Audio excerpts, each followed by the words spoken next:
هنتعلم بهذا الفيديو 3 خدع سحرية تخليك ساحر بين رفقاتك. مو خدعة ولا خدعتين، 3 خدع. والخدعة الأولى كيف تخلي الكرت يتغير من الشب لل3 بهذا الشكل، والسحر الثاني كيف تخلي الكروت يطلعوا من تمك بطريقة جدا احترافية. أما السحر الثالث فهو من أقوى الخدع، كيف تخلي الكرت يتغير هيك. لا تنسى انك تحط لايك وفولو قبل ما نروح للشرح. شفتك انت لا عملت لايك ولا حتى عملت فولو. يلا كبستين على الشاشة، ولا تنسى انك تعمل فولو وتعلق بالكومنت اللي بدك اياه. ويلا نتعلم السحر الاول. كل يلي عليك تساوي انك تجيب اي كرتين بدك اياهم وتخليهم بهذا الشكل.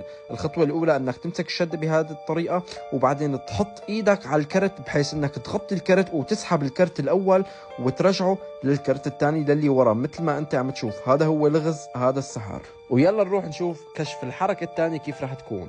بناخذ الكرت مبدئيا وبنحطه بهذا الشكل بنص الشده، ولازم يكون هذا الكرت طالع بالنسبه لنا مو بالنسبه للمتابع. وبعدين بناخذ الكرت يلي بدنا اياه وبنرجع الشده بهذا الشكل، وبنحط الاطراف الكروت على بعض لحتى يبين وكانه الكرت عم بيتغير بحركه سحريه قويه جدا.